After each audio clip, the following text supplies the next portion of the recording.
The Chicago Bears have made their intentions clear, and not just for 2025. In a major move that's turning heads around the league, the organization has locked down cornerback Kyler Gordon with a fresh 3-year contract extension worth $40 million, including $31.25 million in guarantees. On the surface, it looks like a market-resetting deal for a slot corner.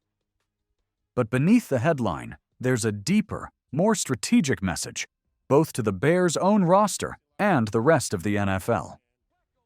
Let's start with what this deal truly signifies: consistency, planning, and a disciplined financial strategy. While the number may seem steep at first glance, context matters. By average annual value, Gordon now ranks as the 21st highest-paid corner in the NFL, making $13.3 million per year. That puts him far behind some of the elite outside cornerbacks, revealing just how smart and calculated this deal really is. Gordon, still only 25 years old, has been a vital piece of the Bears' secondary. Drafted in 2022 as the very first selection under current management, he's now tied to Chicago through 2028. The extension doesn't even kick in until 2026, allowing him to play the 2025 season under his rookie contract. This approach, delayed activation, cap flexibility, and forward thinking, mirrors how the Bears front office has handled other core players. When you look at the bigger picture, it's clear this isn't just about Gordon, it's about a culture shift in Chicago.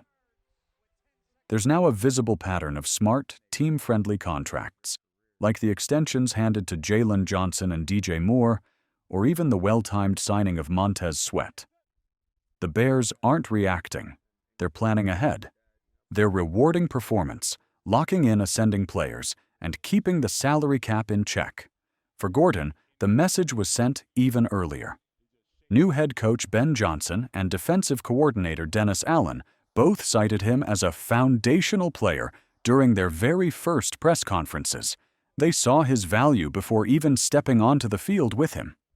Allen has hinted at expanded responsibilities for Gordon in the new defensive scheme. His versatility is a prized asset, and that's where this deal becomes even more team-friendly. He's not just a nickelback anymore, he's becoming a Swiss Army knife for a defense in transition. The Kyler Gordon deal is just the latest example of a consistent and well-managed approach to roster building. The Bears front office has quietly become one of the most efficient in the league when it comes to structuring deals and handling the cap. Take Jalen Johnson's contract, for instance. At the time of signing, many questioned whether he should have received more. But as the cornerback market continues to escalate, that deal is quickly becoming a bargain. The same applies to DJ Moore. With more wide receivers entering the league and inflating the position's value, Moore's contract now looks like a steal. The foresight shown in each of these moves reflects a front office that understands long-term financial health as much as it understands on-field talent. And it's not just about signing big names, it's about when and how those deals are done. Montez Sweat's extension, for example, came shortly after his acquisition, timed perfectly before free agency drove prices up. Instead of panicking and overpaying, the Bears made their move quietly and efficiently. That deal, like Gordon's, is now seen as a masterstroke in timing and cap control. All of these contracts follow a clear philosophy: short to medium-term lengths, usually 3 years, flexible structuring, and minimal long-term cap penalties. In other words, the Bears are locking down talent while keeping their options open. This cap discipline stems from leadership that refuses to overextend. The front office hasn't wavered, not during roster rebuilds, not during coaching changes, and not even during stretches of poor on-field performance. There's a belief in the system and a commitment to it. In Gordon's case, the structure of the extension is what makes it particularly savvy. While it resets the slot corner market, it avoids balloon payments and backloaded years. The Bears get prime performance years, ages 26 to 28, without absorbing the financial risks often associated with cornerback contracts in their 30s. The Bears also avoid a common mistake: waiting until a player's price skyrockets after a breakout year. By getting this deal done now, they sidestep a more expensive extension in 12 months. And with the cap expected to rise year over year, the $13.3 million annual average could look like a mid-tier price by the time it kicks in. Beyond numbers and contracts, this extension represents a larger evolution in the Chicago Bears' identity. There's a new standard being set, not just in how they build a roster, but in how they treat their players. The message is simple: play hard, buy into the system, and you'll be rewarded. Players notice this. Both in the Bears' locker room and across the league, there's a growing perception that Chicago is a franchise that takes care of its own. Word travels fast among NFL circles, and the Bears' reputation is trending upward. This offseason alone, several free agents chose Chicago not just for the paycheck, but for the culture. It's become a desirable destination. Gordon's deal helps reinforce that. It says, "We value you. We have a plan for you. And we're investing in you before we have to." That kind of proactiveness creates loyalty and motivation. It also helps attract more players looking for the same treatment.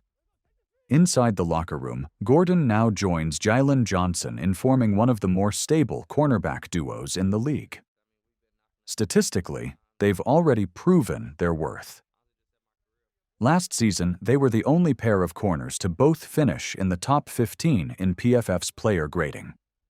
That kind of production is rare. And now the Bears have both players locked in through at least 2028. Then there's the wild card, Tyrique Stevenson. Known for his volatility but brimming with talent, Stevenson's development could elevate the secondary to another level.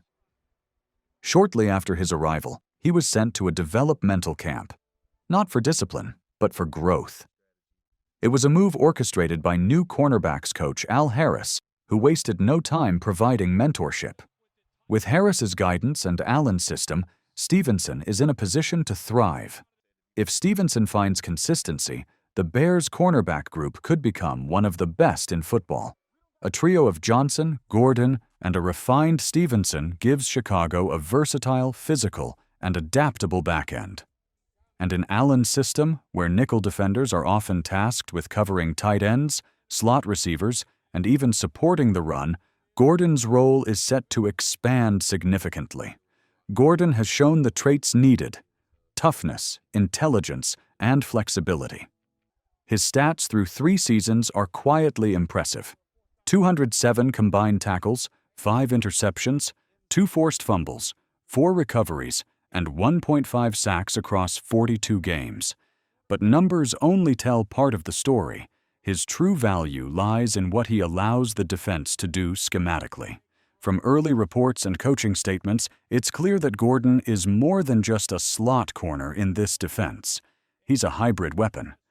Allen's defensive blueprint places high importance on nickelbacks, especially ones who can hang with big-bodied pass catchers and assist in run defense. That's exactly the kind of role Gordon is stepping into. And finally, this move provides clarity ahead of the draft. With Gordon locked in, the need to chase another high-end corner in the early rounds is eliminated. That allows the Bears to focus on other positional needs, knowing they've secured a key chess piece for years to come. The Kyler Gordon extension isn't just a headline, it's a blueprint. It's a sign that the Bears are operating with foresight, financial discipline, and an eye toward sustainable success. It also reaffirms that Chicago is becoming a franchise that players want to be part of, both for what happens on the field and behind the scenes. There's still plenty of work to be done.